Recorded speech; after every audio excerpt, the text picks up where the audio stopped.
Hello, Global Theater. My name is Gerry Fialka. Today is June 7, 2023. We want to thank Rob Grant and his amazing podcast. I'm probably wrong about everything.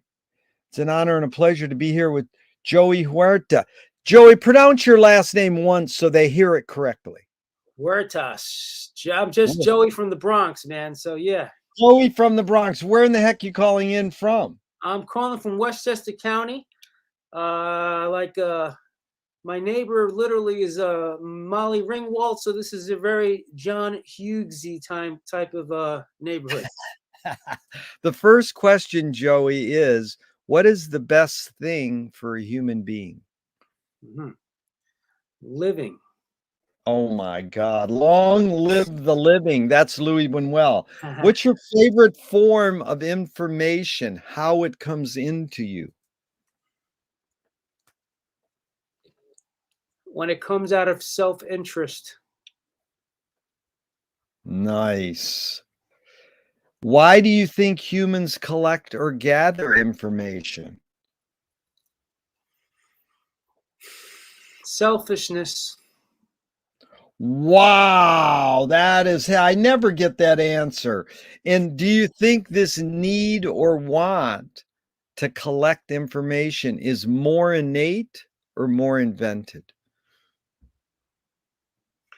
We invent everything. The only innate thing is breathing, sleeping, and eating if you can do that. You are smart. This is fun, Joey. You get it. Do thoughts create emotions? Do thoughts create emotions? I'm from the Bronx. What's going on with profanity here? Is this rated PG? No, you could say whatever you want. All right. So do thoughts create emotions? If I think that someone cuts me off and they're an asshole, I'm going to get mad. So proof is in the pudding. Thoughts create emotions. So if you come to the city, be very careful. People are very emotional because they're thinking stuff's coming at them at every angle, at every second of the day. Right now, we're in a smog, by the way. This Canadian wildfire thing is off the chains. It's as sepia toned as these sunglasses. Wow. It's crazy. The sky's crazy right now over here. It's very surreal. It's very Buñuel. Woo. Joey, fill in the blank. I don't know what I think until I do it. Nice.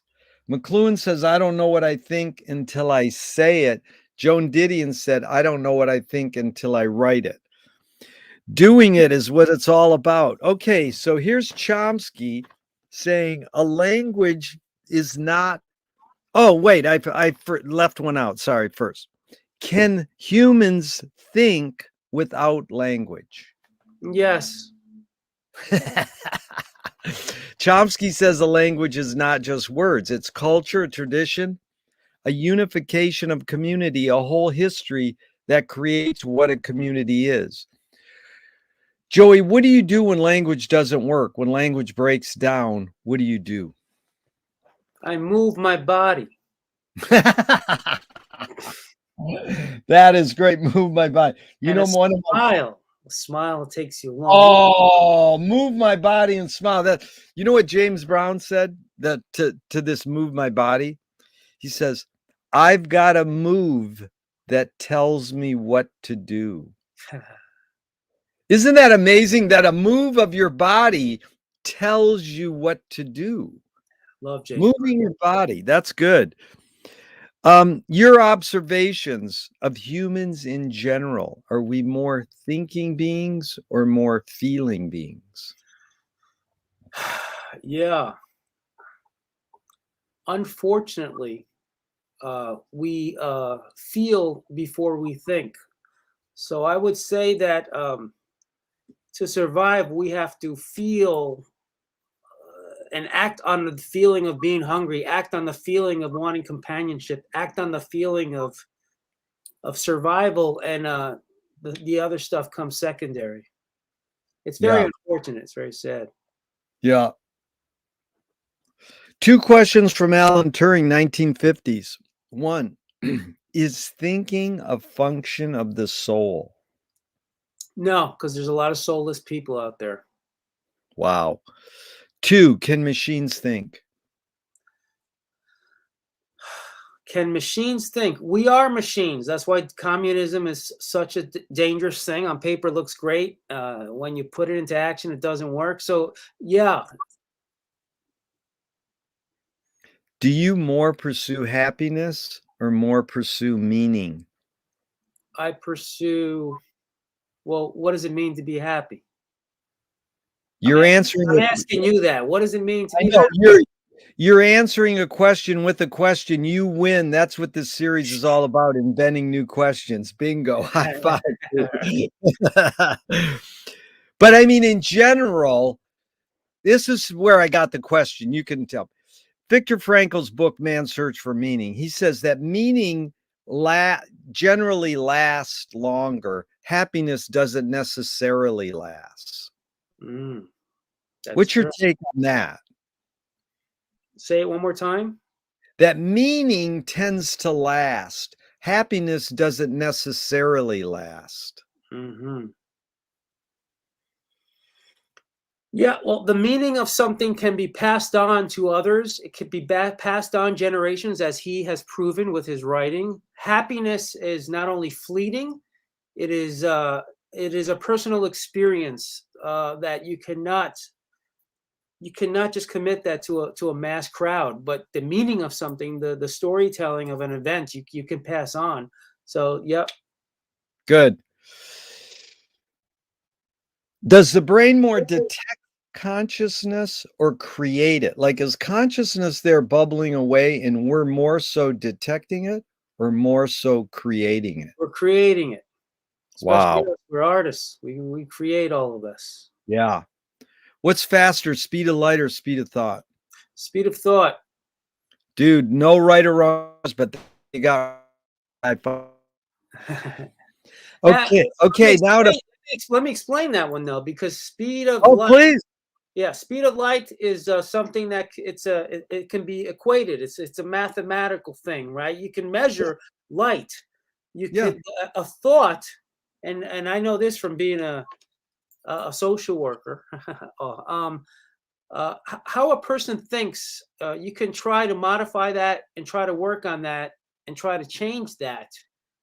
But for the most part, we repeat our histories. We repeat ourselves, Yeah. and so how we think repeats itself. So, and that happens faster, in my opinion, than the speed of light. You can predict that prior than it happens.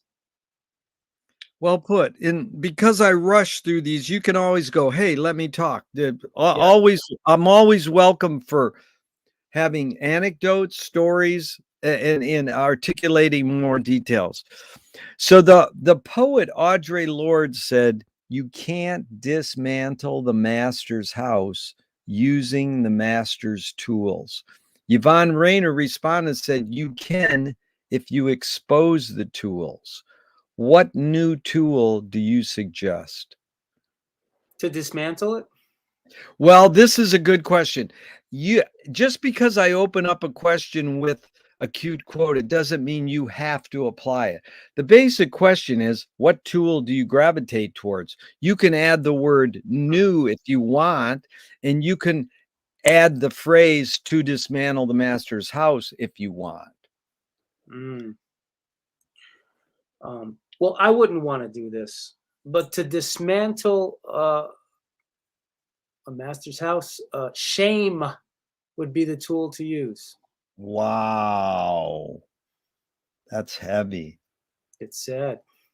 Is shame more innate or more invented in humans? It's innate. Wow. Okay, what new toy do you suggest? That's easy. They moved me around a lot when I was a kid. So I have a lot of toys that every year I lost. So I would want those toys back. Wow, your lost toys. That's amazing. 100%. What do you worry about when you go to bed at night? The boogeyman. You mean Boogie as in John Lee Hooker or Boogie as a horror film? the whole thing. The whole thing. You know why John Lee Hooker wore sunglasses on stage? No.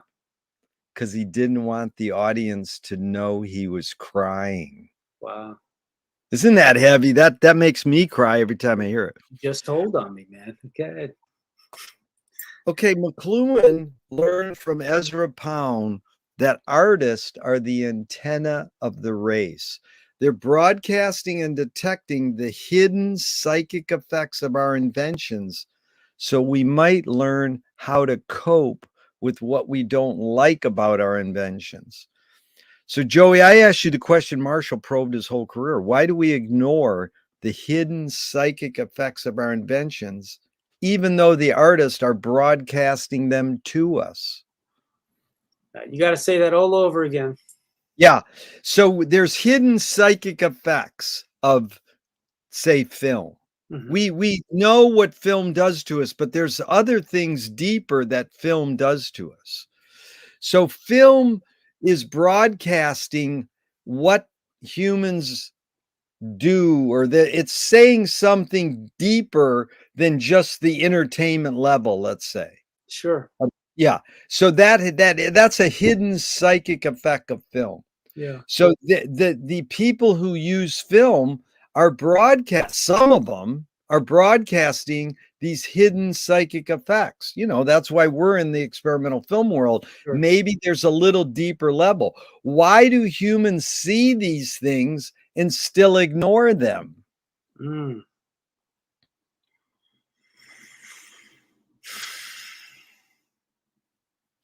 Because when an artist is able to vessel that kind of stuff and present it well, that stuff hurts. It's painful, and it takes a certain amount of bravery to acknowledge that what has happened with that work, it transcends the artist. It's its own entity, and it has tapped into something not only that the artist may be experiencing, but obviously the lay public.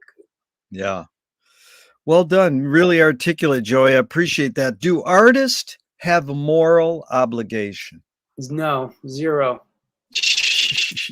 You're knocking them out of the park, dude. I love you. Okay. Are you more afraid of old ideas or new ideas? That's very easy. Go to the library and go to the history section and look up World War I, World War II. I'm very scared of old ideas. I have no fear of the new ideas. Yeah. Can you conjure up your earliest memory ever or one of them?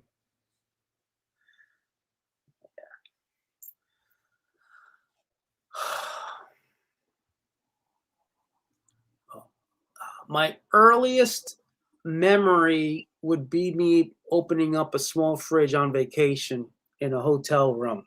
But after that, the secondary one is a more resolute one where I grew up in the Bronx on St. Lawrence Avenue, and I was an altar boy. And I had to attend mass at 6 a.m., 5:36 in the morning, and I had to go up St. Lawrence Avenue. And my mother would be tired in the morning, so she said, "Listen," and I loved Fonzie and Happy Days and Henry Yeah. Winkler. So my mother said, if you walked by yourself, I was very shy.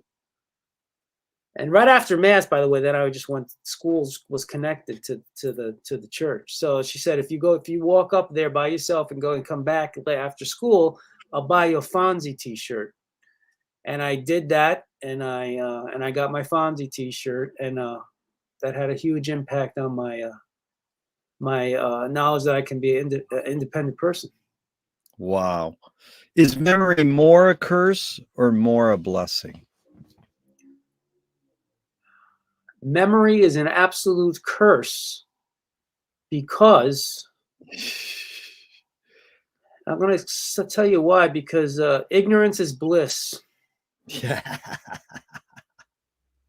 I wish I had none of my memories. That is good. I don't remember the movies I made.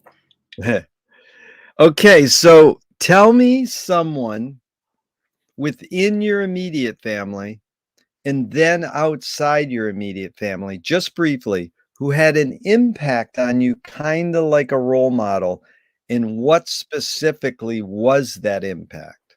It has to be a family member, a blood relative? No, no, there's no have to. It's the first part is within your immediate family, and then the second part is outside your immediate family. You know, That's you can define what immediate family is however you like. yeah. And that serviced as a role model? That served That as a was role model? kinda like a role model. Someone had an impact on you, and what did you get from them mainly? Mhm. 2, right? One, immediate and the other family, Oh, correct? yeah. Alright, so immediate would be, my mother, uh, who passed away, uh, in 2021.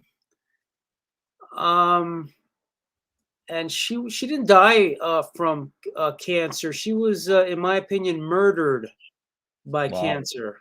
And I watched her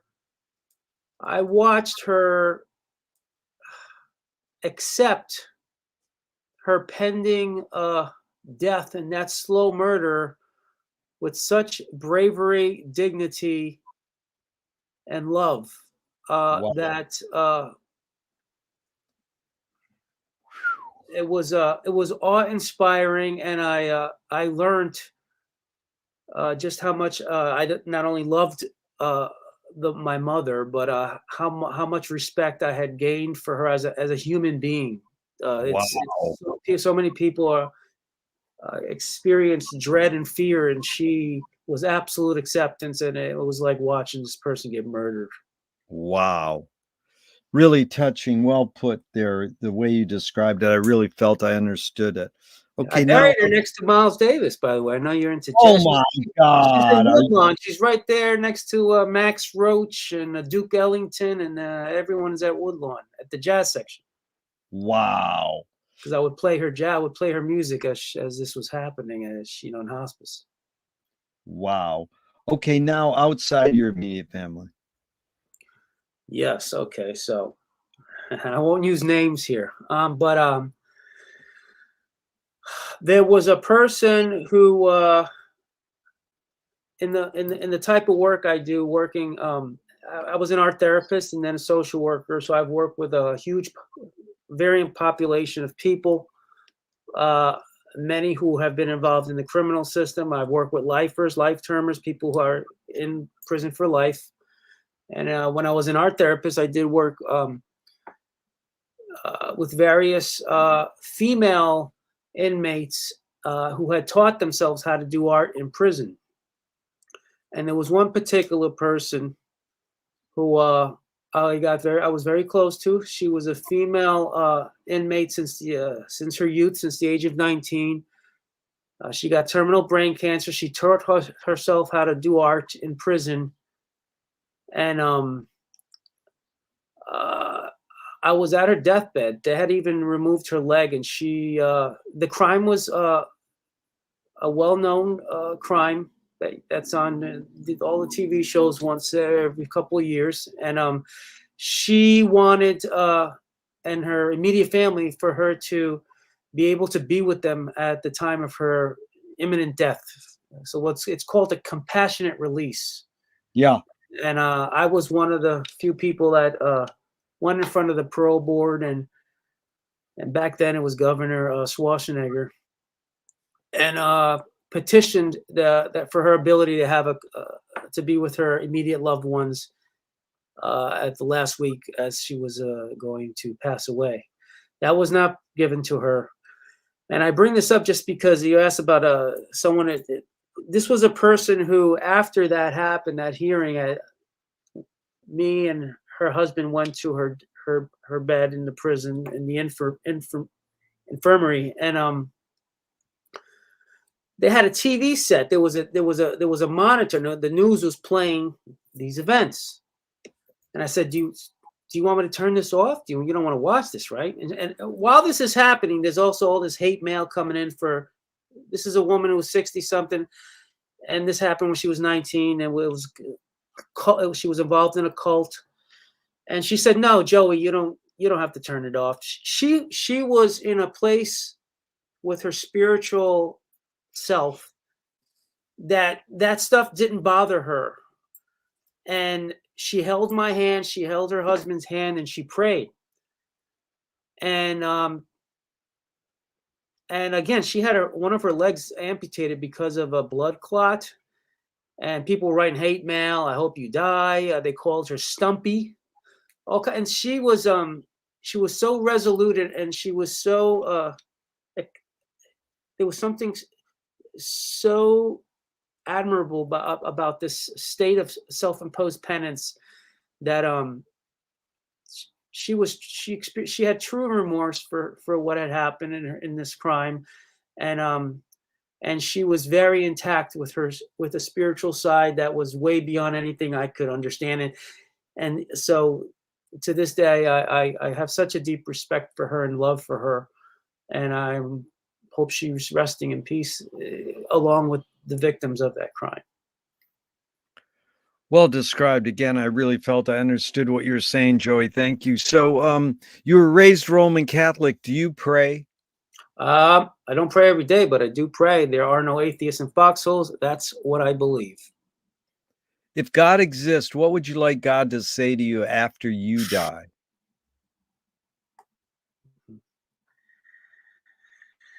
Okay. Joey, you were right.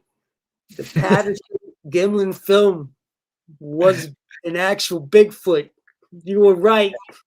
You would confirm what I always knew, is that there is Bigfoot, in that film from Patterson in the 60s and 67 was real in Bluff Creek. Yeah. I love it. Very good, Joe. Do evil people exist, or does evil use people as a vehicle? Do evil people exist? First of all, I couldn't do the type of work I do if I believed that. Number one. Number two,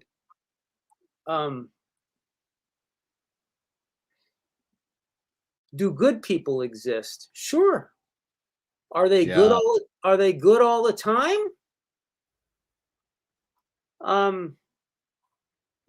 Do evil people exist? People who do acts that are deemed evil exist. Yeah. As far as evil people, once again, I take pride in the work that I do, because I don't judge people like that. Yeah. People are far more complicated than that, and there are circumstances that are sometimes beyond anything we can conceive. As far as environment, that old thing, nurture versus nature. Nurture loads the gun. Nature loads the gun. Nurture pulls the trigger. I see it every day, and I for over 20 years, I've worked with people who, if you read on paper what they've been associated with, it would, for the general public, it would blow their minds. They would say they were evil, and I've experienced. I've had experiences with them that I wouldn't trade off for any raise that the current governor may consider giving me, which I don't think that's going to happen. So. Joey, amazing. No one's ever flipped that. Do good people exist? That's beautiful how you flipped that too and described it. But just a side question, where do you think you got that? The way your parents raised you, or on your own? That sense that you can see the good in there, that everyone's capable of good and evil. Absolutely did not get that from my parents. Absolutely got that myself. As a child, there was first of all, I used to hang out in a pond and go fishing every day with turtles. So I felt more connected with turtles than other kids. And I was bullied. I was shy and I was bullied. And there were times where even at lunchtime, I would lock myself up in a bathroom during the lunch hour, just to not be around all the bullying and the commotion. And something happened during that, prior to discovering art and music and then film, where I learned how to build up a force field and a sense of my own my own self, that I was I was I was able to not be angry, and I didn't even have to forgive whoever was Yeah. hurting me. It would just bounce off of me, because I very much knew that I was so much. They really, these people didn't really even know me.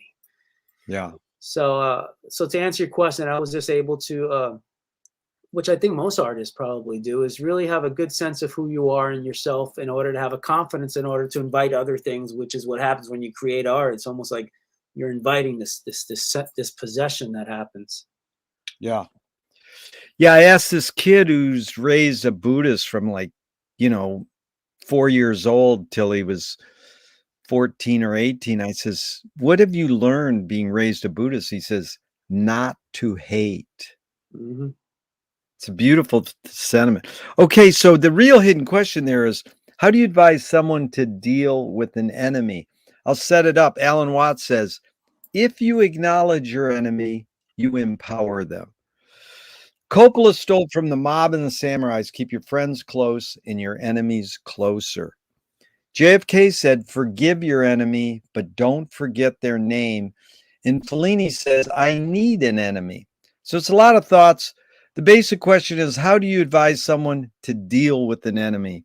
But first, Joey, how would you Got respond some to? great questions, man. Like, your questions are like, whew, next level. Yeah, go ahead. Well, thank you. They're great. Um, before you answer how you advise someone to deal with an enemy, how would you respond to Alan Watts? If you acknowledge your enemy, you empower them. So the first question is, how do I answer? How do I respond to? Is if you acknowledge your enemy, you empower them. That's the first part of the question. How would you respond to Alan Watts saying that? Yeah.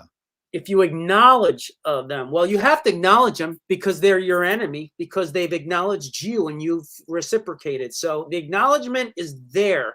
Now, as far as their behaviors and their acts of aggression, or enticement, then that is something that you can play act like you're blowing it off, or that it's just bouncing right off of you. But the fact that they're your enemy in and of itself says that that relationship has already happened. The enemy thing, the foe thing has happened already. Yeah. But I mean, if one of your kids have trouble with a bullying and an enemy, how do you advise them? What do you advise them to do? Hmm. Well, I really like this movie. It just came out recently, called Tar, with Yeah. Kate Blanchett. Yeah. And this kind of situation happens. And I'm not saying I would do this, but in the movie, the parent, the mother, Blanchett, goes up to that kid and said, "Are you so and so? You're the one doing to so and so? If this ever happens again, I'm going to." And the kid never bothered her daughter again. Yeah. I'm not saying I would do that, but Yeah. But you mean it was effective?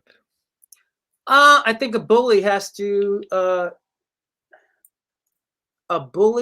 be confronted, and a Yeah. bully has to be shown that they're not feared. Yeah. Well, it begs for this, And you got to put the spotlight. Sometimes I think sometimes a person like that is not aware. They're not even aware of their actions. yeah. I once had a bully, and then we had a fight, and then we were literally best friends. If anything, he kissed my ass afterwards. So Yeah. sometimes you have to have that engagement, and then sometimes it's far more complicated than enemy stuff. It's almost like a reaching out, where they're trying to connect. There's this weird vibe going on, and they can't even comprehend it, And that's why some of the greatest marriages are from two people who really didn't like each other in the beginning. Yeah.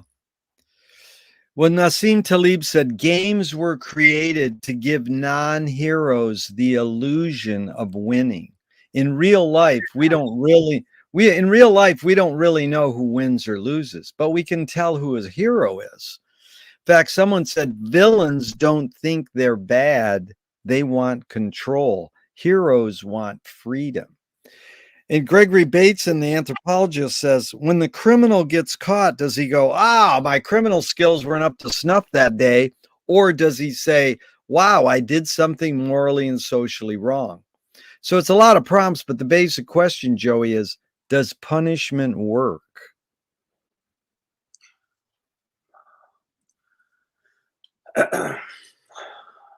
Punishment can, not that it does, but punishment can work.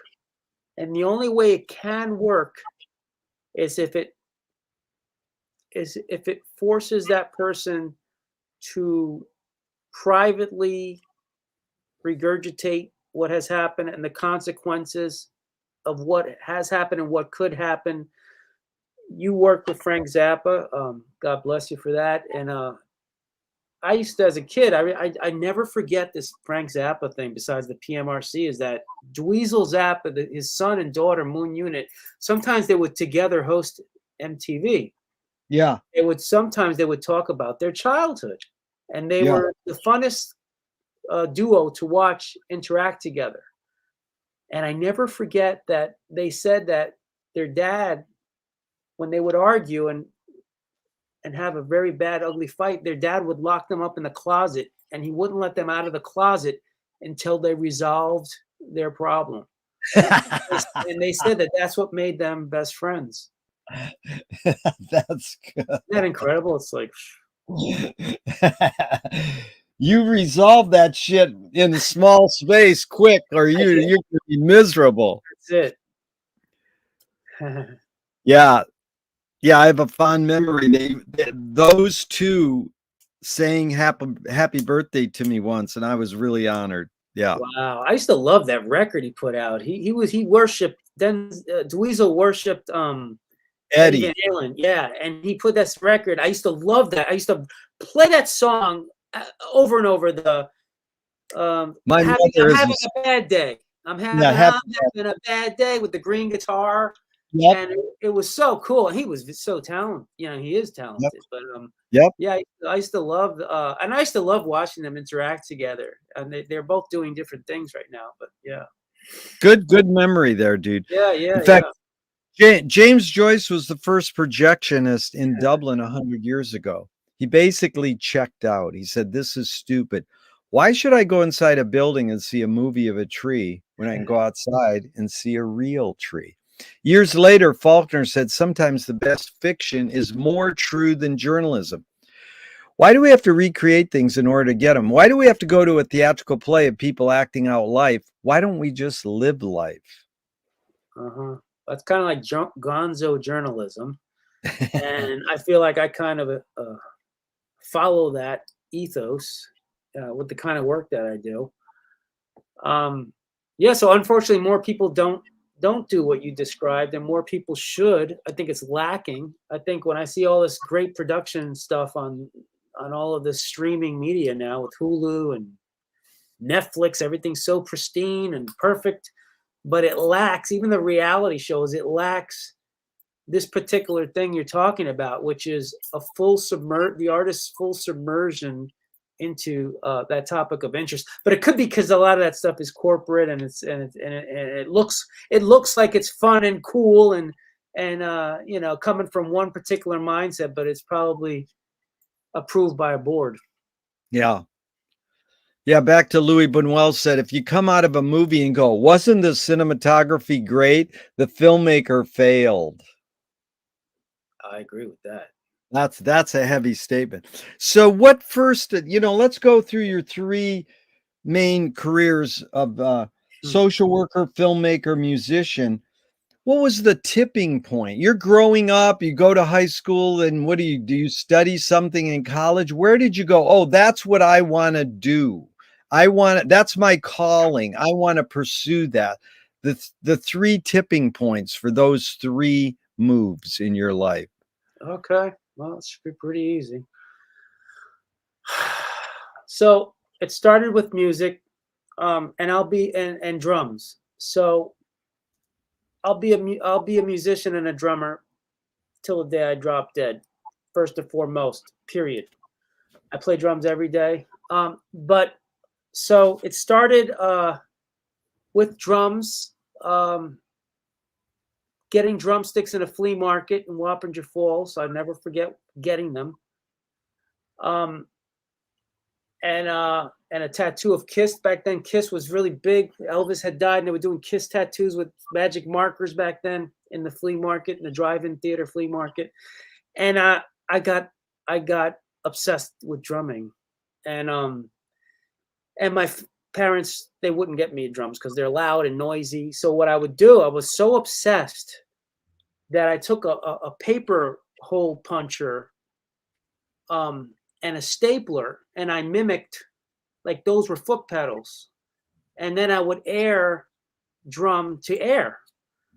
And my grandmother, rest in peace, one day walked in the garage. I was with my German Shepherd, Lucky, and I remember she saw that, and she respected that I was doing this every day. Like, just all she heard was clickety click, and it was just a stapler and the punch hole puncher, and I'm like twirling my sticks like Tommy Lee. So she took me. She was a really tough New Yorker. She took me to Manny's. There used to be back then in Midtown, they had Manny's and Sam Ash, and you would walk up almost like Kim's video. You walk up all these stairs, and there was a cymbal floor, and there was a drum floor, and whatever. And she said, "Get a couple of cymbals. I'm gonna get you some cymbals." So she bought me. Peisty 404s. I'll never forget that. And she bought those cymbals for me. So now I'm in the garage with a stapler, a hole puncher, sticks, and cymbals, and making all this noise. This is a true story. And then we moved to Virginia, and then I'm in the garage with this. And now, at one day at lunchtime, someone comes up to me, sitting by myself, and I used to go to all the concerts. I might have been Alice Cooper, Constrictor. I used to have the shirts. That's when I got introduced to Man from Utopia, by the way, with all the Deadheads. They introduced me to Man from Utopia, and they, "Oh man, you go to all these rock shows, you got to check out Man from Utopia. This guy's he got a 17-year-old kid named Steve Vai. He sent him a cassette. You got to listen to this stuff, bro." That's when I got into Zappa. So they said, "Listen, are you living on?" It was called Hubbard Lane. I said, "Are you living on Hubbard Lane? All I hear cymbals." And I was like, "Yeah, I guess." It's like, "Why? It sounds good, but it's just cymbals." So that propelled me to beg my parents, "Listen, if I get a job at myself, can I buy my own drums?" So they allowed me, and I worked at down south, as I lived down south then, and it was at Hardee's. It was like McDonald's. So I flipped burgers for a couple of weeks, and I saved money, and I got myself a small little, really bad Buddy Rich kind of Slingerland kit. I still have pictures of it. And then I taught myself every day. I mean, I was just every day playing the Van Halen and everything. And I self-taught myself. By the way, I self-taught myself how to play everything: drums, guitar, keyboards. Because I do the soundtrack and the music for all of my films. I take pride in that. So anyway, from that I got into the whole band scene.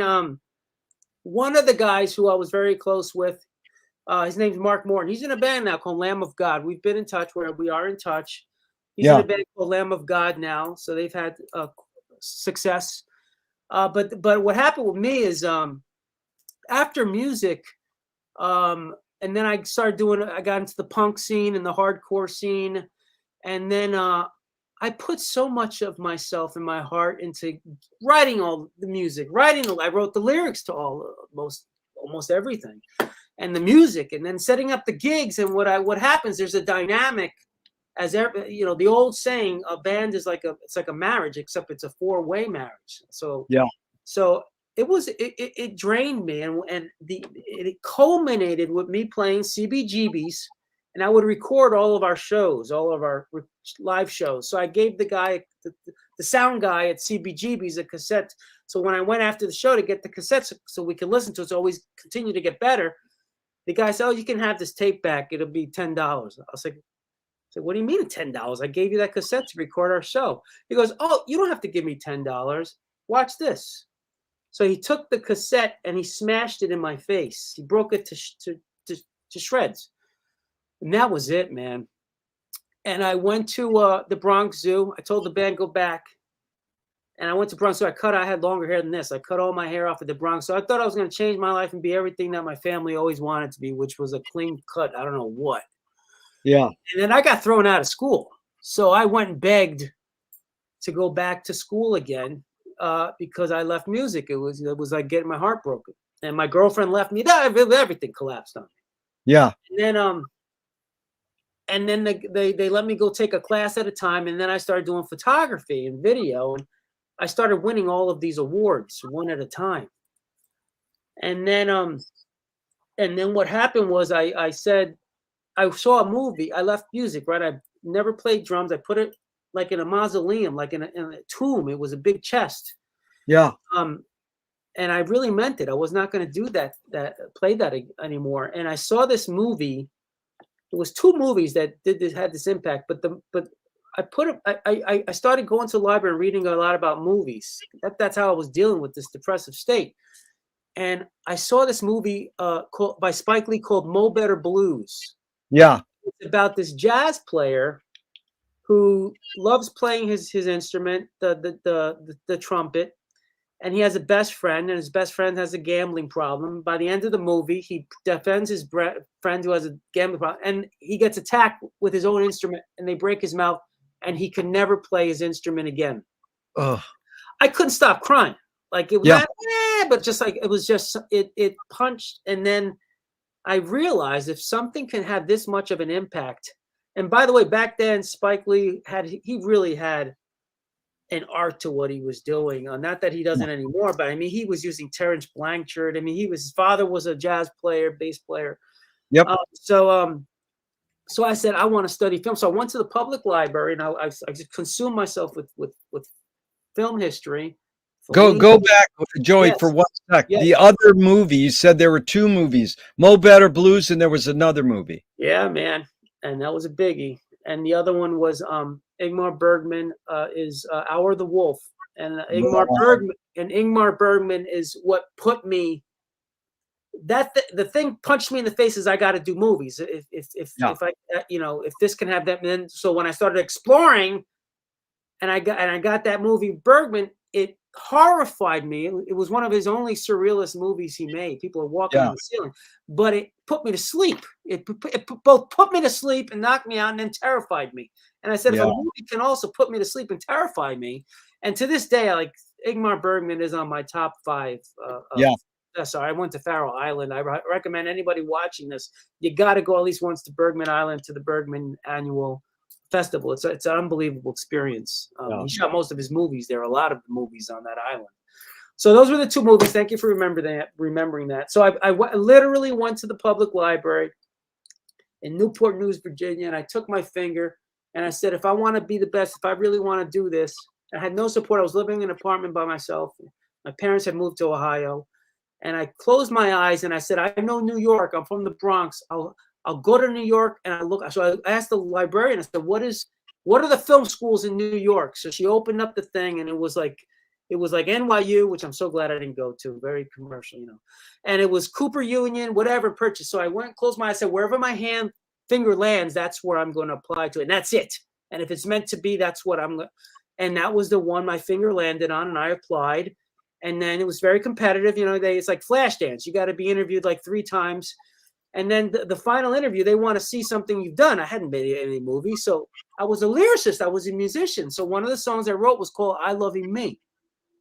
Yeah. So I took the lyrics and I went to the bathroom. And back then they had these video stores, right? So I went to Blockbuster Video. You could rent the giant, ridiculous Porta-Pack VHS cameras. So I rented the camera for the weekend. I went to my bathroom and I told my roommate, I had a roommate, I said, listen, can you do me a favor? Help me out. I'm going to make this movie by myself in the bathroom once in a while. And I remember I had studied all Scorsese. So I understood drawing out frames with Hitchcock drawing out every storyboard without going to film school. I went to my own independent film school, and I Yeah. made this movie. And to this day, people swear it's my best movie. And it's all about a song I wrote called "I Love You Man." It's about this person who falls in love with themselves. So Cisco is short for narcissist, and they fall in love with themselves in the mirror, and they experience all the levels of jealousy. And the movie ends that the relationship crumbles in the bathroom with the phone ringing nonstop, and the person has like a psychological breakdown and goes boom.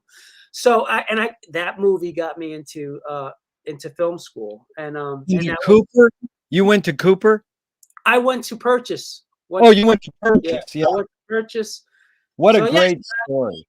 Yeah, it is. It was, and I had some wild teachers. You had asked me when I spoke with you at Amber who were my professors.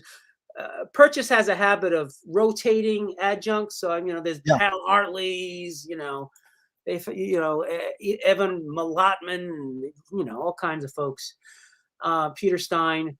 And so then while in film school, you asked for part 3 of this, where, the next step was drums, film, and now social work. So during film school, I got very close with this fellow classmate of mine, Michael Loomish, God bless him. We were like that. So we worked on all of our projects together.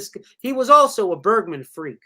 In addition to he introduced me to the films of transgression, Zed and Kern and all that stuff, and Lydia Lunch, and he was into Woody Allen. I was also with Woody Allen, but he ended up having a very severe depression, and he ended up taking his life.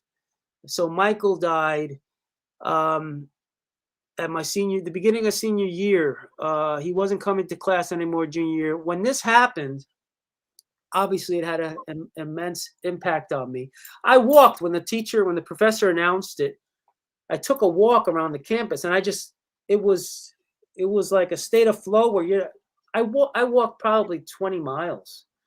Wow. And I said to myself, the best way to deal with this, to figure this out, would be to do volunteer work with people who had major depression. So that's what I did. So I would do volunteer work twice a week for hospitals for people who had major depression. And I worked with since I was getting an art degree, a fine arts degree, I was able, and then they offered one thing led to another, and they said, listen, you're very good with the patients, and they love you, and you're really good with abstract art.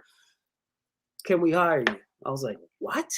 And I was working at Sound One. I was doing Foley work, like sound work. I was working with De Niro on Ronin. I was doing the sandal sounds, and doing the ADRs, and So but when you work for a place like Sound One, which is closed now, you go there, and I thought as an artist, as a filmmaker, that if you go in there at 8 in the morning, 7:30, 8 in the morning, then you have access, and you do after hours. You work there, you have access to all this equipment as long as they're not working anything, which usually after 10 or 11. You're so exhausted. The work is so draining when you're running around. I was helping Spike Lee on Girl 6. So you're tired, and then you don't have the energy I said to myself, I'd rather drive a cab than do this kind of work. So or wash dishes than do this. Because then you save your energy for making your art instead of. And you got nothing to talk. What are you going to talk about? The guy who's sound editing, who's getting a divorce? What are you going to write about? Or it's true. So then what happened was it hit me like, whoa, if I go actually get another degree in this field, social work, man, I got a lock. I could do my artsy fartsy stuff. I could show at galleries. Because they're struggling artists hanging frames in museums, galleries, right? Trying to pay their rent. I could work, as a social worker. And it's almost like being a nurse. You'll always have a job. There's people getting more and more fucked up, and obviously, so you're always going to have a job. So I said, let me get a degree in this, and I did get a degree, and then I ended up locking that down where I can do that kind of a 9 to 5 kind of way. And then you always are around life stories. You're always around people's real life stories. And it's always inspiring, and not replicating those stories, but just being reminded of just how complex life is, and you're never lacking. It's like people struggle to go to the Met to get inspired and go to the Monet room. This is like every day or every other day, you're just around stuff that can hit a spark. So Yeah. I'm so glad I chose that path. And then I mix it up with making work that it doesn't matter if I've been successful and I've shown in festivals, and at this point, honestly, I could care less. I'd be much happy living in Amherst like Emily Dickinson and letting people find my movies when I'm dead. I really don't care about Yeah. being successful or showing, and I've done all that already. I've shown. I just want to make work, and I love I love that I got back into the drums now, and I do it for myself, and I compose for my movies. I'm working on my first feature right now. That's a whole nother story, because I usually did shorts like poems. I blabbed away, but I hit all the 3 marks. Yeah.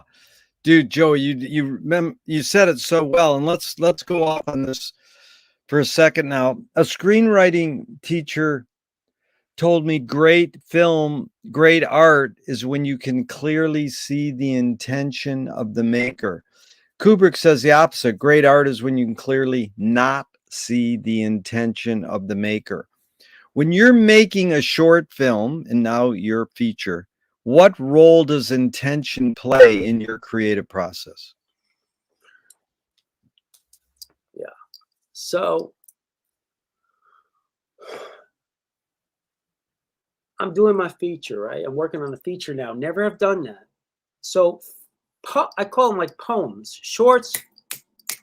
Sometimes I would pump them out, sometimes 2 a month. It was just like, a feature is longer, right? So there's a danger to that, because what a person does, and I can only speak for myself, is you try to say, okay, how can I do what I did small on a larger scale? And then you start to try to figure that out and think about that. And that's not good. It hurts the process. It makes you back off. It's the best way to approach anything, whether I've just learned recently and I'm still reminding myself, is it's like a writer. And I identify with the writing community the most. You just really have to go, like they say, oh, at least write a line a day, or you just have to go there and start. And once you start, and the great thing about this nonlinear editing is you can start to, it's like painting. You can just start putting stuff together and letting it, just letting the work speak for itself rather than speak for it. So this feature started where I just had a really coherent, strong idea. And at this point, I almost feel bad for like the actors or actresses, because they might be cut out, because at this point the thing is taking a life of its own, and it's So I hope I answered it. Did I answer it? You answered it well. And in fact, Duchamp said there's no art without an audience. How much are you thinking of your viewer when you're making a film? 0. Yeah. And then same with music. How much are you thinking of your listener when you're writing a song? Mm-hmm. Yeah. So music will hit me differently, because as a drummer, I was quite a performer, a showman. I was drawn more to the Ginger Bakers, to the Tommy Lees, to the Ringos, to the showman. So I think inherently, when I do music, I think like that. But a lot of the stuff I'm doing for my films, and I love doing, is a lot of this, like taking samples, street samples, just sampling sounds of sewers, of whatever, of the wind, of the Sandy storm I recorded, and then manipulating that with software and stuff, and making music out of sounds. There's some great European artists, Lustmord, a band called Bee Queen. These are people who would record like I actually have some here. Like this one guy did this Arecibo, it's called. I highly recommend it to anybody. I don't know if I can get in the camera. Yeah. And it's just recording the satellite dishes that are trying to reach out for alien life, and then all the sonar sounds and the quasars, and then creating music out of that. Yeah. Or Crash Injury Trauma, which is Lustmord. where he just took sound bites of car engines and car accidents, and then creating a whole Yeah. soundscape from it. So yeah, so I'm interested in creating music from more from sound excerpts and sound recordings, field sound Yeah. recording, and then creating something from that where it's not as didactic, where I'm not just writing a song with lyrics, you know? Yeah. In fact, McLuhan says everything we invent extends some humanness, like knife and fork extends our teeth. The shutter in a camera is an extension of our eyelid, and maybe like philosophy or religion might be an extension of consciousness. What does the drum stick extend for you? What humanness? Mm. Yeah. Um, it's definitely, there's a comfort that comes, you know, who I feel expressed that best, who's not a drummer, who's Edward Van Halen. Yeah. When that guy put a guitar around his body, it was like another appendage. Yeah. It wasn't just how great he was at songwriting and playing the guitar, and the reason he was so good at that, and the reason he had that Frankenstein guitar, was he would dismantle it and put it back together, and it was like a part of him. Yeah. And I would say that for a drummer, I would say John Densmore is like that. I would say that Stuart Copeland is like that. There's so many drummers that have that. Yeah. Well, the drumsticks are just it's like an extended fingers of your limbs, of your arms, Yeah. that you're able to participate in the music delivery without taking over it. I became a better drummer now in a room with a mixed hybrid kit of electric drums, and because they've really improved the drums. Yeah. They've improved the mesh pads and stuff. The electric drums. It feels like, I mean, it's amazing what the technology, what they've done with it. I become a better drummer now without the band thing, because now I'm paying closer attention to every tom, every cymbal, Yeah. every splash, every accent, and I just do it because honestly, with the drums right now, it's like people go to the gym for an hour. I go on my drum set Yeah. for an hour, and I do it not just for cardio. I do it because I love playing drums. Yeah. It's beautiful, Joey. And Ruth Draper has an amazing thing. She said the key is to bring the audience up onto the stage and into the scene with you. And it is they who give you even more than you give them in the way of imagination and creative power. Now, you found that, now you've matured to this point where you create in the room by yourself. But there was a time when you performed with an audience, and you stress this showmanship of like Ginger Baker. How does this is, really articulate what Ruth said, you bring the audience up onto the stage and into the scene with you. It is they who give you even more than you give them in the way of imagination and creative power. How do you do that? It's great what you said. I flip it. I disagree, and I'm gonna give you proof in the pudding. Please.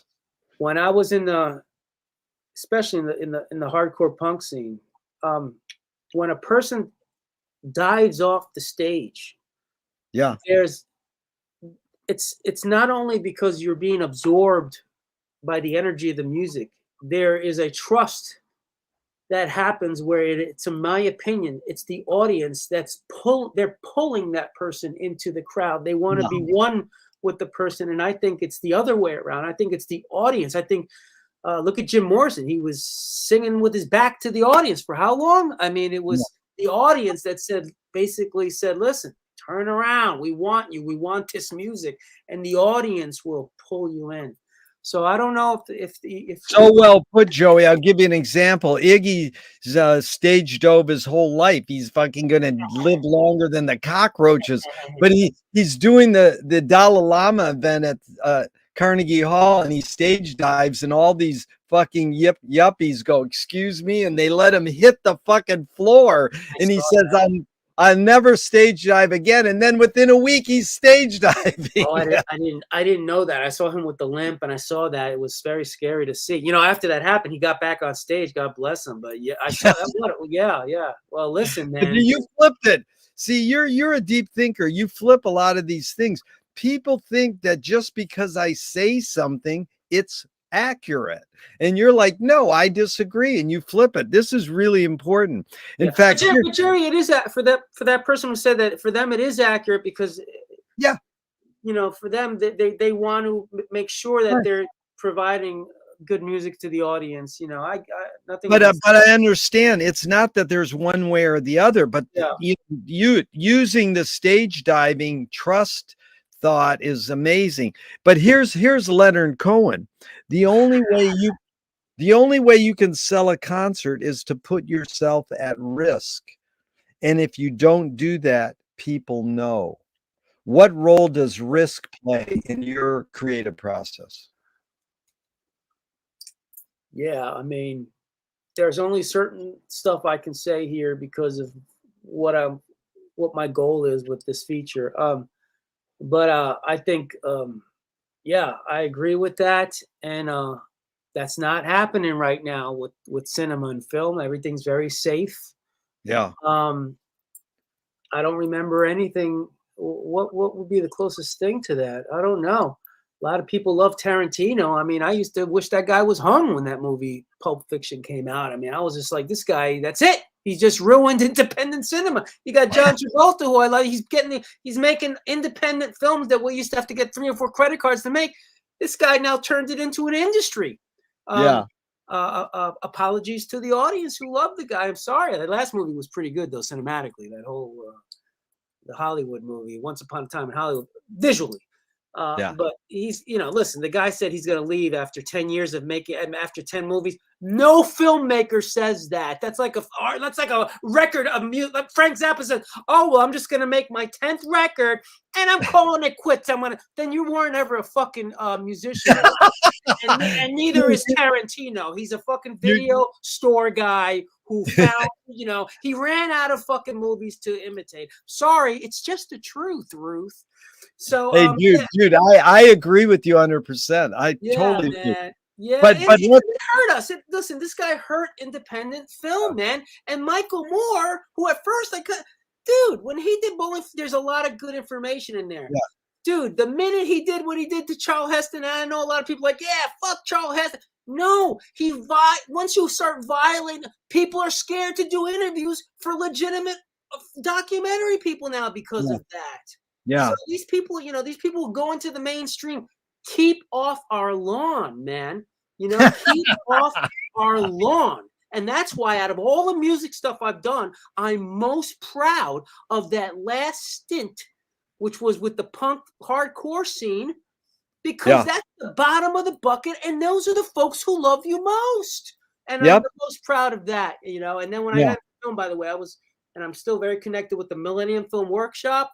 Yeah. That was the punk rock scene of the film artists, and it still is. And I want to give a shout out to the Millennium Film Journal, Graham Weinbrand, who runs that magazine. So anyone watching this, please, you can show your films at Millennium Film Workshop, which is now in Brooklyn, and you can get that journal. No, I'm 100% behind everything you just said. What does courage mean to you now? What does courage mean to me now? What is courage like what? It wasn't there before? What do you mean? Well, just what does courage mean to you? What does courage mean to me? What does courage mean to me? It means that I take great pride that I was born in Jacoby Hospital in the Bronx, and I'm a Bronx boy till the day I drop dead. Bronx folks got courage. It's in the blood, man. That is beautiful. And then Viola Spolin worked with, as a social worker, she helped invent comedy improv. Do you know this? This is an amazing story. In Chicago, she's a social worker. She starts teaching role playing, and she spawns Second City and Saturday Night Live. This is for Wow. real. Viola Spolin, check her out. She Wow. said, if the audience cannot see your struggle to achieve something, they cannot root for you to achieve it. What role does struggle play in your creative process? Mhm. Um, in my creative process, struggle is everything, and I'm going to give you an example. Um, this weekend, I'm going to go shark cage diving, but I'm not just going to shark cage dive for the sharks. I'm going to be filming, right? I'm not 100% sure that the camera I got, that the bag I got to cover it's going to work, but whatever I get out of it, I am most excited at the high level of fuck ups that's going to happen with this film shoot. So I love error. Um, I used to love working on the optical printing machine at Purchase and at the JK optical printer. I don't know if you're familiar with that. Where you Yeah. you know what I'm saying? Yeah. So the thing with the optical printers, is you're rephotographing stuff you shot. So when you do that, it's like being in the dark room, but it's beyond that because in the dark room you dodge and you burn and you kind of see what's going to come out of it. With the optical printer, and when you go to the lab, you got to wait and see what comes. You're experimenting, you're playing, and out of all the material you get out of that, it's like working like Zappa probably did reel to reel. Out of everything, you probably get a couple of minutes of magic. Yeah. So yeah, I mean, I ask your question again, because basically what my whole answer is I like working with the mistakes that I make. You answered it. It's how what role does struggle play in your creative process? You answered it well. In fact, Joey, Ben Ratliff is a music writer. He says, I mean sound as it has long functioned among jazz players as a mystical term of art, as in every musician finally needs a sound, a full and sensible embodiment of their artistic personality, such that it can be heard at best in a single note. So you've already heard me, and you could hear a couple drum beats and go, that's Ginger. We could hear Eddie and go, that's Eddie. Miles Davis, Ben Ratliff would say, oh, he's fragile and pointed. So if a music writer was going to describe Joey's sound as a musician, and in 2 words, what would you say? They got it. What 2 words would you feel honored? You'd go, they got it. Raw. And I'm looking for one word for the other thing. Or, you can do 2 or 2 more, whatever.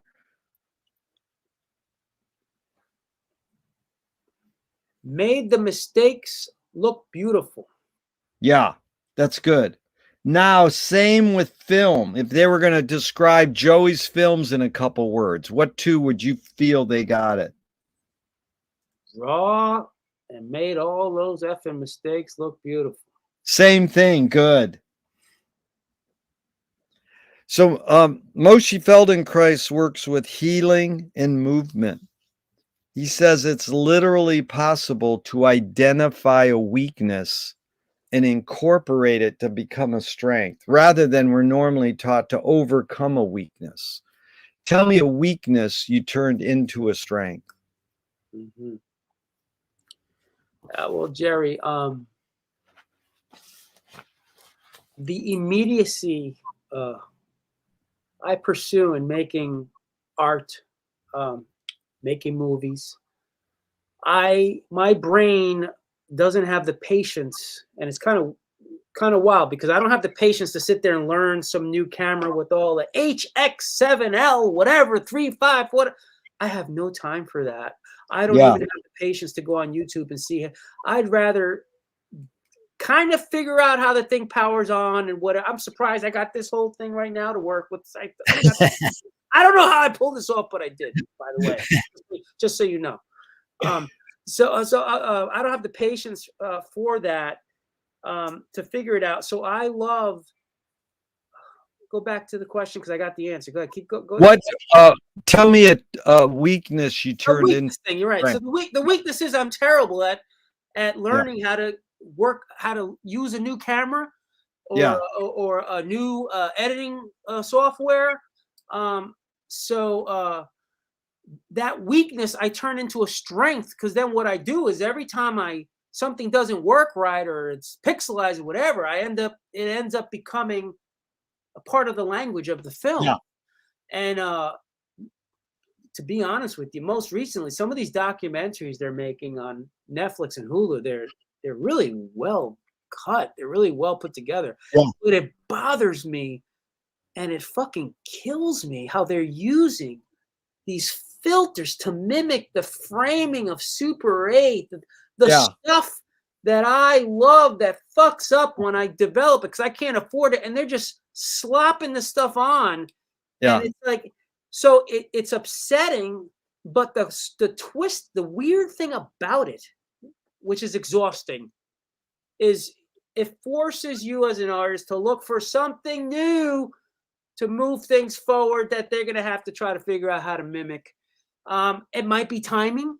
That might be Yeah. the trick. I don't want to expose too much here, but because TikTok, everything's information is very fast. It might be timing. I don't know, but the weakness is turning my lack of patience to learn new equipment, to learn stuff, into a strength, into incorporating into the style and aesthetic of the storytelling. That's the one thing that saves me is I'm a good storyteller because I started writing lyrics. So I'm a good storyteller. That's the anchor to the crazy visual stuff and the crazy sound stuff, actually.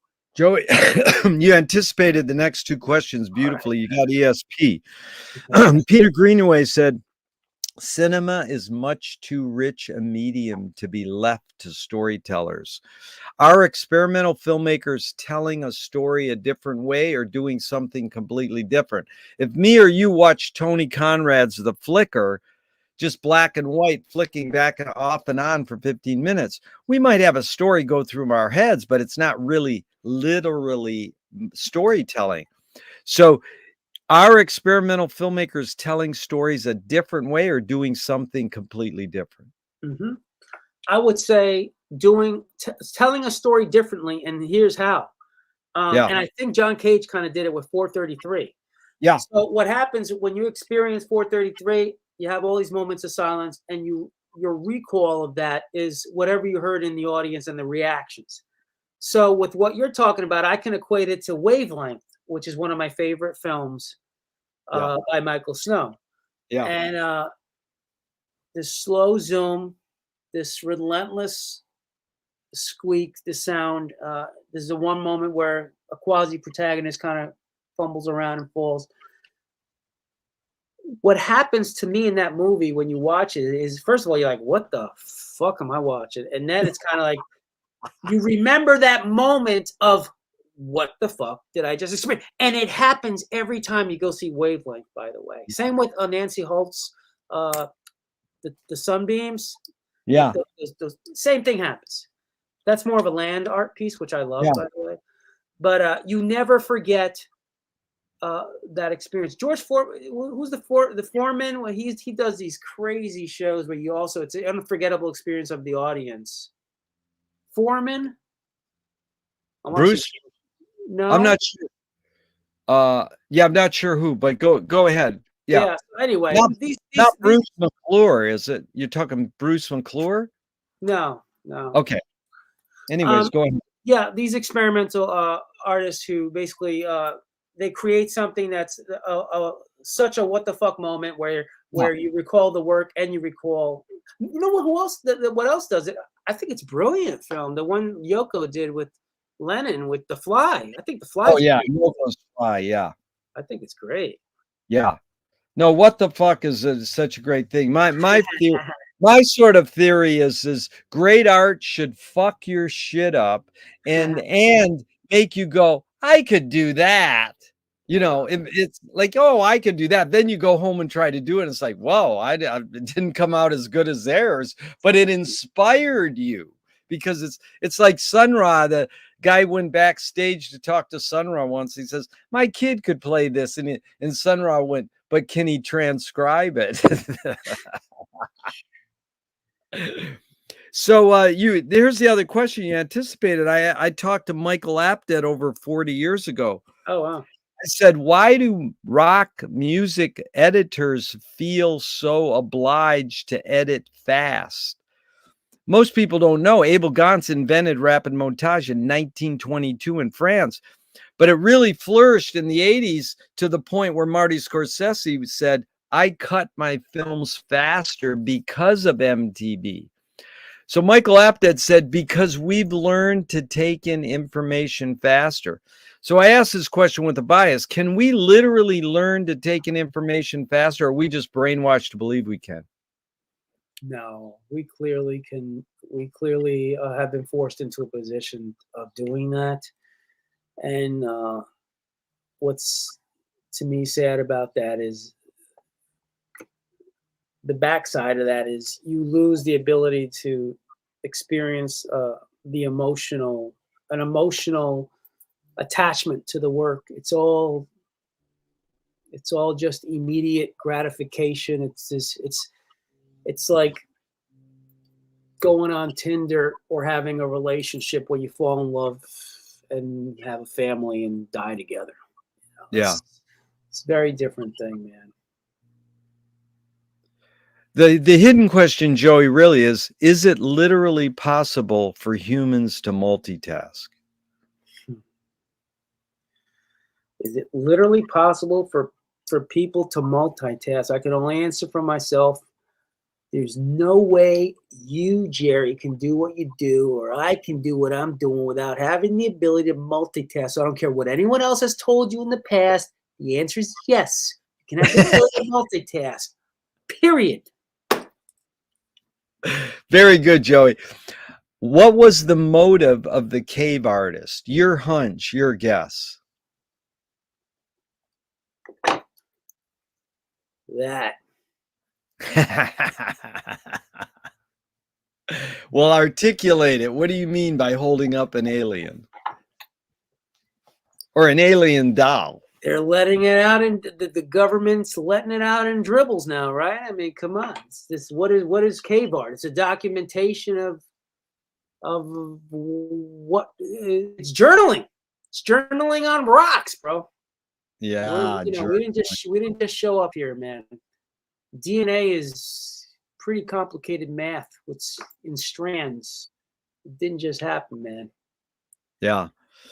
In fact, you brought up storytelling, journaling, and Hollis Frampton said that narrative is born among the animal necessities of the spirit because we're waiting to die.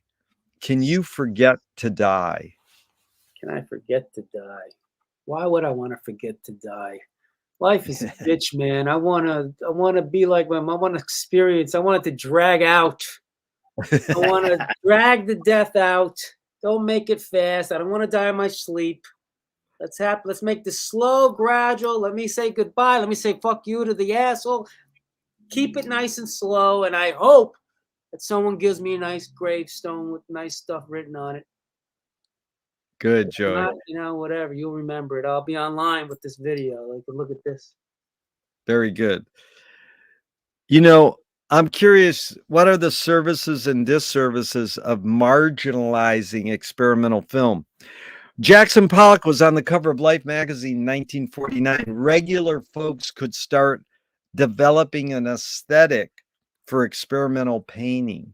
There was no Bruce Conner or Maya Deren Life magazine covers. Generally, it's privileged, entitled, rich art kids who develop an avant-garde aesthetic and dominate experimental film. Any comment? Yes. One of the greatest experiences I had in my life, and I've had a few, was going to Jackson Pollock's barn out there by Montauk in Montauk. And I recommend anybody and everybody should go there because the house, you can tour the house and then go to the barn where he painted. The house, in my opinion, is quite a bore. It's soulless. You go to that barn and it's just run down, ramshackle barn with paint that you could like paint cans you could get at Home Depot. You got to go in there. You got to wear like these slippers, almost like operating room slippers, and you go in and you see how this person operated, how he worked, and it was just it was it just changes how you think about how an artist can work, which is basically that was his sanitarium, man. That was Yeah. his quiet room, and Yeah. it was. But the thing is, this experimental film world, it's, you're a street guy. You know how people are on the street, and then you also know how people are in rich colleges, art colleges.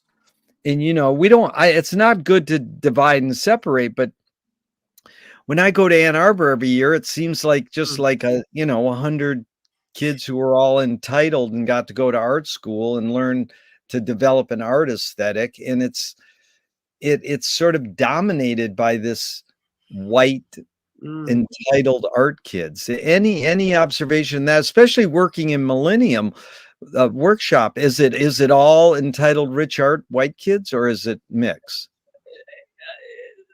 With Millennium, I'll talk about Millennium and Ann Arbor regarding this. With Millennium, you're gonna find the best work, and I hope they watch it in the what's called the open screenings, which Ken Yeah. Jacobs created, and then Howard Gutzenplan ran with it, which is a night, usually once a month, where anybody can bring a work that is completed or in progress, and you show it. That's Yeah. where you get the real art, film art, in my opinion. Yeah.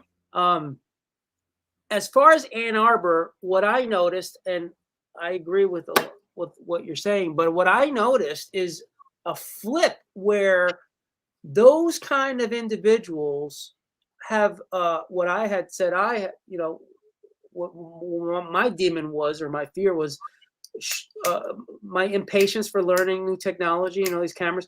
So you get a lot of these people using these filters and pumping out these shorts, but the best way to see the best works I saw at Ann Arbor for a couple of consecutive years is in the feature films, the longer films where people have to spend more time.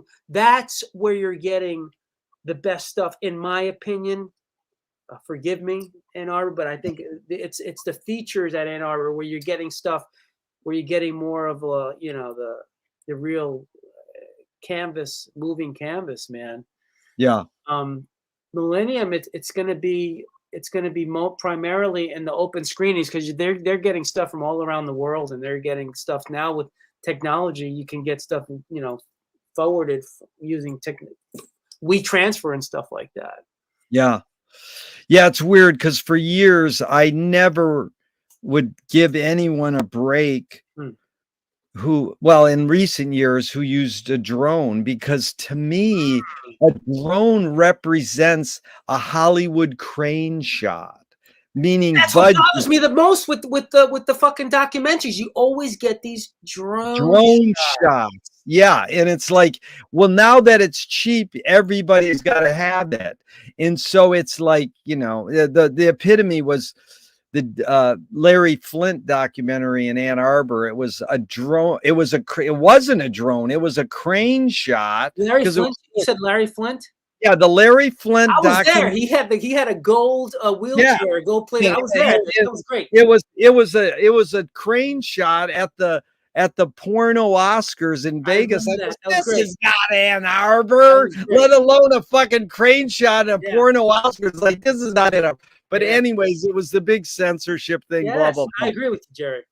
But see, say me and you and George Manupelli time travel 60 years back, and we're starting the Ann Arbor Film Festival. And should it be more inclusive or more exclusive? And let me suss it out. It's like, there's always a fraction of animation and documentaries, but it's mainly experimental films. I asked this with Chick Strand, who was starting Canyon Cinema with Bruce Bailey, same time. She said, in San Francisco, They were trying to recreate their 11-cent movie-going experience, and they would show a newsreel, a cartoon, and then an experimental film. And Brackage came along and says, don't show the other stuff, just show experimental. So should we be, time travel 60 years back, should we be more inclusive or more exclusive? Right. So we should always be more inclusive, but I understand that I don't understand the complexities of how difficult it may be to run that kind of esoteric festival nowadays, Yeah, where everybody is looking for uh, the audience. The lay audience now are so accustomed to very lay material and lay works that in order to get, I mean, even now, I did have conversations with them when we were there about, they're debating whether to keep the online hybrid, online and in person, because yeah, they're having trouble keeping, maybe, I'm assuming, keeping that those theaters packed. yeah, yeah. And there has to be an influx of revenue. So I get it. You know what happens with this, Gerry? At some point, it just forces other organizations to. It's the supply and demand, and other organizations will take in. Listen, I feel like your work should be shown there. I saw your work. I mean, your work is extraordinary, Gerry. Thank you. But guess what? You got YouTube, man. You got Millennium, man. So eat 'em and smile, like David Lee Roth said, and just play with, eat 'em and smile. Go with YouTube. There's always, where there's a will, there's a way. I don't think they're actually dealing with these, not them, but festivals. There Yeah, clearly are politics involved. But yeah, listen, man, the what channels do we even have? I mean, it was Spielberg and some other people who fought to even get the Criterion channel back on, which it had a different name. I forget what the other name was prior, to show yeah, experimental work. So we're in a niche, you know. yeah, How would Frank Zappa survive right now? How? Think yeah, about that for a second. yeah, But I was thinking about Zappa in this context is regarding AI, because now what they're using this technology to, and they're placing sound bites within like maybe 30 seconds or 60 seconds of vocals and music, and they're creating fictional songs. That's why the yeah, writers unions are fighting about what's going on with AI, because they can literally come up with scripts at this point. yeah, Generic scripts were lacking heart maybe, but scripts. The thing about Zappa and that world he had created is you can't AI that, man. Because he had his personality, the comedy, the macho thing, the comedy, you couldn't do Zappa right now. I don't think. Well, it's what Well, you you brought could up mimic is it. extremely interesting, Joey, because this is when Frank got the synclavier at the end of his life, he could have this machine play a trumpet note longer than a human could play it. And he could have it play more notes than a human could play it. And, eventually Keneally played a synclavier piece on his guitar, and he says, dude, you're hired because my computer played that. But he actually said this statement once. He says, if I would have had this years ago, I never would have went on the road. And that was, to me, it was like, thank God you didn't, because you needed to go stand in line at a burrito shop and experience human beings in a hotel to write the stuff you did. You needed life experiences to write. Now, there's debate there, and it's all an important thing to delve into is how do our inventions shape our behavior. So AI is just like inventing words. It's like the same thing words do. Words change things and change our behavior, and they're tools, and they have services and disservices. So it's a heavy thing. But I got to go back to you quoting David Lee Roth, eat 'em and smile. One of my favorite David Lee Roth lines is "Here today, gone later today." I love Diamond Dave. Yeah. Yeah. Well, it's been 90 minutes and I always love to go a lot longer, but I was going to suggest that we just do a part 2 so that we can, chill out for a couple Sure. months, come back, and because I have a lot more questions. But Sure. we really covered a lot, and I really appreciate it. I'm gonna just close out this part 1 with a couple more questions. And Sure. thank you, Joey. Thank you. It's been such a pleasure, and I'm so glad we reconnected in Ann Arbor, because I just find so much of what you say resonates. So, the reason I do these interviews and conversations is I want to reinforce my own feelings. Mhm. And so when I ask people these questions, I really say there are no right or wrong answers. So I get all different types of answers. But when I get someone ripping into Quentin Tortellini the way you did, I'm like, this dude is on my planet. That was like, because nobody does that. They're like, oh yeah. And so, I mean, it's good to express opinions, but in the long run, what we're trying to do is look at the big picture and suss it out. We can have our personal opinions and our biases, but what we want to see is, why do these things happen, and how do they shape us? And so here's a last 2 questions for part 1. What's more important, conviction or compromise? What's more important, conviction or compromise? Well, as I describe my profession, one of my professions, I think convict. So, what's more important, a convict's conviction, or the compromise that convict makes after attempting to commit his personal or her personal work of art? I would think that compromise is more important because conviction, man, that puts you on fucking parole and that gets you locked up, man. Dude, yeah, that's words evoke more than their meaning, Joey. It's so amazing because that's my oldest question. I've been asking that for 40 years. Wow. And in fact, my favorite answer ever was a guy in Ann Arbor. Yeah, I says, what's more important, conviction or compromise? He goes, depends on what you mean by important. So he shifted the emphasis. But it's like 80%, 90% people say conviction. I'm like, everybody's convicted. Compromise takes fucking courage. Yeah. And again, seeing that big picture. And then you've accomplished a lot. How do you rate these 3 elements? Luck, skill, and ambition. What played the biggest role, second and third?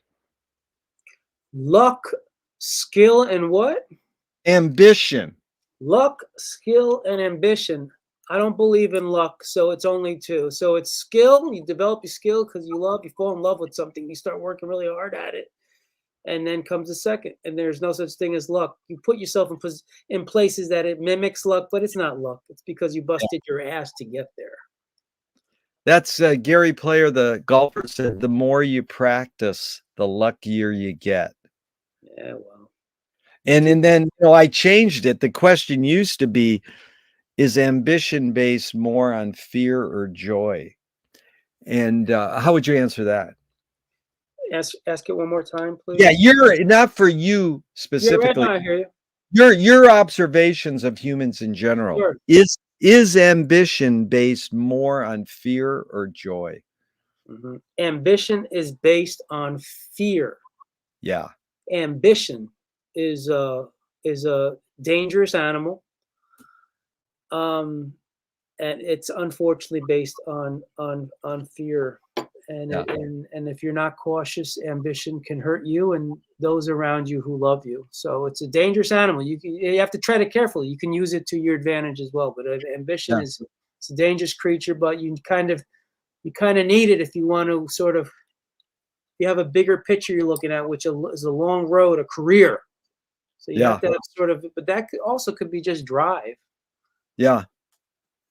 Well, it's funny because it's really me and you versus the wording on the question.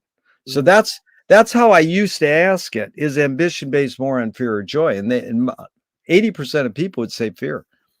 Hmm. And then positive people would say mine's based on joy. But then I read Fear of William, what? Fear of what? yeah. Well, failure. I don't know. Fear of not being accepted. Who knows? I mean, I'm just saying a lot of this is me observing how people answer it. I can't Mm. always explain Yeah. why.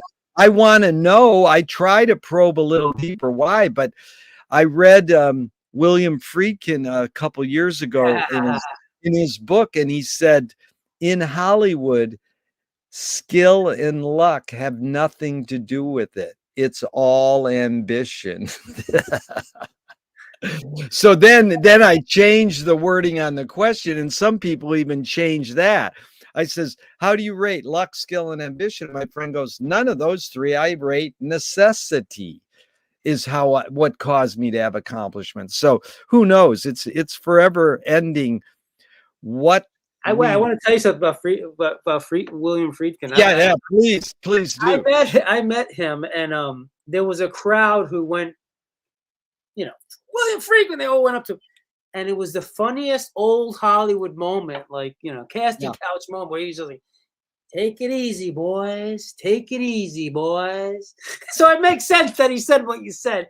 I mean, I'll forever have them. Take it easy, boys. Take it easy, boys. It's Yeah, hilarious. he's also, I saw him speak before a bunch of students at USC, and the guy goes, I heard that you once shot a shotgun during at The Exorcist to get a reaction from your actors. On the set, you just shot a gun Yeah, loud. And he goes, no, that's not true. I did it many times. I believe that. Let me ask, Gerry, I don't want to twist this too much, but let me ask you a quick question, and it has to Please. do with the 70s. Yeah. Apocalypse Now, Yeah. is it overrated, or has it aged well, or is it overrated? I'm a Coppola fan. I think he's an important filmmaker, being from Detroit, making the conversation. The greatest thing Coppola ever said was, I'm an experimental filmmaker. I got sidetracked by Hollywood. I think I believe Because, Rumble Fish, THX, man. Yes, I believe that. THX Yeah, played Ann Arbor, the yeah. short version of THX. So I I didn't like, know that. Wow, I didn't know yeah, that. the short version of THX played Ann Arbor. Wow. So he had this huge career. Everybody says Godfather's the greatest Ah, film, one of the greatest films. And they say that the commentary track on Godfather 2 is like a must listen. I've never listened to it. oh, I don't like I might violent listen to it films. tonight now. I didn't know that. Okay, Yeah, I don't like violent films. And I gotcha. don't, I love when I was in Ann Arbor from 72 to 80 was Wow. a prime time. We had Hal Ashby, Robert Altman, Woody Allen, in all the Bergmans and the Fellinis and At Ann Arbor? yeah, in Buñuel. I mean, they didn't Wow, all come, but we were seeing their wow, film. It was a wow, rich period, wow. we brought Herzog to campus, and we brought Altman to campus. So it was a rich period, and it enabled me to go, okay, I'm going to watch Taxi Driver, Mean Wow. Streets, and I don't like violent films. I can't watch. If anything has blood, I just don't watch it. It's my preference now, No, I and hear you. I just, that's why I never watched a Quentin film Gotcha. until the Hollywood film, and Yeah, I still covered my eyes during the yeah. certain part. I mean, is So, that violence? I mean, to me, Apocalypse is an important film. It's mhm. got a big impact on what his wife making Heart of Darkness documentary, the making of, there's so much to it. So, I mean, I'm good at talking about who I think is overrated, because I think the Coen brothers are overrated. Though they're great. And I think Quentin's overrated. And then people will tell me why Quentin is important. But I'll like, well, okay. It's not that I'm going to agree, but I see where people appreciate certain filmmakers and what they've done. Like the friend I'm making a film with right now, Mike Sakamoto, who you met, is watched every Frederick Wiseman film. Love. Do you not like him? And I love Wiseman. He's an and asshole in real he life, but I love the guy. I love his work. yeah, and he could say, here's where Wiseman fucked up a little in the middle of this film. Wow. Nobody tells you. Wow. Nobody says it. He doesn't say he fucked up. He just says, I've observed it so deep that I can understand, and he's Ozu, Bresson. So Wow. this is important. I like when people teach me about film from their experience. You Sure. telling me what you saw in Bergman's Hour of the Wolf. That's what's more important to me than me sitting down and watching a film right now. In my life, I've watched enough films. So, yeah, I mean, I can see where, the greatest thing Coppola did, just go back to your answer, is he retired from film, or sort of retired from filmmaking. He's working on a film now, but continue. Right. And then he sort of came back. And I don't know how many years ago, this might be 10, 15 years ago. And he started making more small personal films. Yeah. And the first film he made was a relationship of two men and a woman. And at the beginning, I didn't even see the film, but at the beginning, the film, they pan over a bed and there's a copy of Finnegan's Wake by James Joyce on the bed. And I'm like, shit, if he did that, he's okay in my book. That's So, great.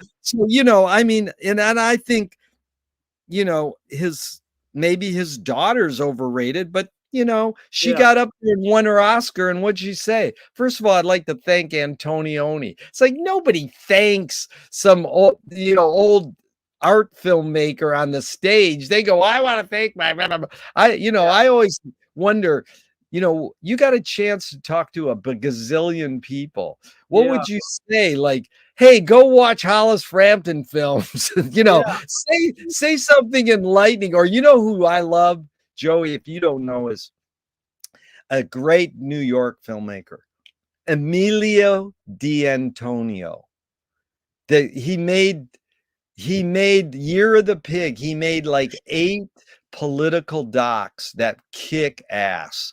And everybody, but he made one film called Painter's Painting, and it's a doc on Warhol and all the Dick Keating, and he's just the real deal, dude. He is he's so up your alley. Please email me that information. I can look up that, please. Oh yeah. Emil D'Antonio is like, he is Year of the Pig. I recently rewatched over the weekend, actually, this Apocalypse, and that's why I asked, because I know you're. How did it come across? This is just me speaking. I know people are going to watch this interview, and I asked you, Gerry, because you know this. You know the '60s and '70s, and that the energy was there far more obviously than I would, and I was kind of blown away at just how I thought it was overrated, man. I thought it was just. But then I also feel that it's very important, because what it does is it's sort of it summarizes everything that was wrong about the Vietnam War. So I get it, and for that reason it worked. But just the Doors, the end song, it was give me a break. Musicians. It's just it's just. But his wife's film, to Heart of Darkness. To me, it was, thank God that movie exists before that movie, because Heart of Darkness it's the shit. It puts it into context. And, the root of it is Joseph Conrad, who's immense in the world of literature. So here's a good thing to talk about, Joey. This is important. Where did you see, how big was the screen that you saw Apocalypse Now on? Listen, I have my own personal movie theater in my home, and the fucking thing is like, how many people were in the room with you? Just one person. Yeah, see, that's the other thing. It's the audience. Well, McLuhan said a great thing. There's no such thing as a good or a bad movie. It's a good or a bad viewing experience. So if you would have saw Apocalypse Now the week it was released with the audience and they hooped and hollered, your viewing experience might be different. but that's time traveling. So you're trying to be a real film viewer and experience the film. It's so important on the setting of the film, how Yeah. you watch. And here's the thing about literature and cinema. McLuhan said that D.W. Griffith carried a copy of Charles Dickens around in his back pocket. I believe it. So all he was doing, and Peter Greenaway talks about this. You like The Peter history, Greenaway. You bring him up quite a bit. I love Peter well, Greenaway. I like him I too. think some of his stuff's important, but I Yes. think what he says is important is that the history, is the history of cinema is basically filming a play. He said, this is Greenaway. He says, Marty's not doing much different than what T.W. Griffith did. They take a story in a play and they put it on the screen. Now, of course, Marty's more sophisticated and does more this or that, but he's basically telling a story that's been written. So cinema is much too rich a medium to be left to storytellers, is what experimental film is. That's like, well, you don't necessarily have to put a literature based theatrical event on the screen. You can do something different, and Brackage. that's what Brackage or whoever, but there's so much richness that could happen with cinema, but basically it's 130 years of filming theater. That's really what it is. There's some variations and all the power to it. But here's the question I'd love to throw to you about D.W. Griffith. He said, he sort of invented the feature film. And he's controversial. He got banned in Ann Arbor 60 years ago, A Birth of a Nation. In a half a year ago, a film professor got fired for showing Birth of a Nation. It's like, dude, it's a document of what humans did. He's not promoting what the message is. He's saying, let's study the medium and see how it shaped us. Yeah. But D.W. Griffith said 60, 80 years ago, he said, in 2024, cinema will end warfare. That's next year. It's like, DW, you got high hopes. Cinema can't do diddly shit. Like Sidney Lumet said, who's a socially conscious filmmaker. He says, film can't do diddly shit, but it ain't gonna stop me from trying. He went on a date with Tootsie and Tootsie, right? Didn't he go out with Tootsie in the Russian bar? Remember the Russian restaurant? He's a great filmmaker. And I mean, all these guys, we're lucky we had filmmakers that were making socially conscious films. Look at Barbara Copples being celebrated in New York. She's going to be at a screening of Harlan County, man. Yeah. Harlan County kicked our ass when that we were like, she took credit cards, made a film on credit cards, set up that and she kicked ass, and she made the documentary go into the popcorn theater. So I think film can do something, but what it does is really hard. My one friend says all it does is, if James Dean puts his cigarettes in his t-shirt, then kids will do that. What about Maya Deren? You brought her up earlier. What do you think about Maya Deren and her impact on experimental cinema? I think Maya Deren's important too. I mean, there's certain experimental people, icons that I like more important, like Bruce Conner, Maya Deren. I'm not a huge fan of Kenneth Anger and Brackage, but I know how important they are. And I want to study them all. I don't want to diss them. But then we all have our personal biases, What about Vito Acconci? What do you think about him and his performance art pieces? One of my heroes. Mm-hmm. Vito Acconci is just one of the greatest guys. He has so much balls. I have a quote by him. I mean, I love him too. Dude, he is like, that's where, he's the East Coast Chris Burden. We had Chris Burden out here, and you guys had Vito Acconci. Chris Yeah, Burke. Vito is like one of my heroes. He's like, yeah, he's beyond the beyond, because those are the people who change the Sure. form. Yeah, The Karen form. Finley's still doing. She's still part of that whole collective. Oh, Karen Finley's Karen's still been doing stuff, by the way. huge. She lives She not has far been. from me. Well, I'm glad you brought her up, because she's been on my list to interview for Oh, 20 you years. must. I've Yeah. negotiated to interview her because she taught in Ann Arbor like 5 or 10 times, or no, maybe 2 or 3 times. She says, okay.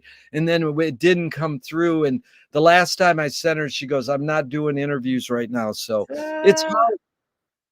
Sometimes I'm always trying to get certain people. So, I'm going to hit you up with a list of people if you could help me hook up with. But 100%. anyway, yeah. Joey, what a pleasure, man. I'm going to send you some dates, set up part 2. And the most important thing is our friendship has flourished. And we, the way you've made these poetic comments to my stuff is amazing. Just, it's not like thumbs up, I like it. It's like you really are Gerry, you're I a love your work. Gerry, I love your work, Gerry. you're a thinker, but you know how to put it into words poetically, Thanks. Yeah. All All right, Joe. Even though I'm going to hit, even though I'm going to hit the end broadcast button, this is never going to end. We're going to keep talking forever and ever. Yeah. Take care and keep making your artwork, please. It's very important stuff. Show your work at Millennium. Promise me. You too. I love your work. Goodbye. Thank you, Joey.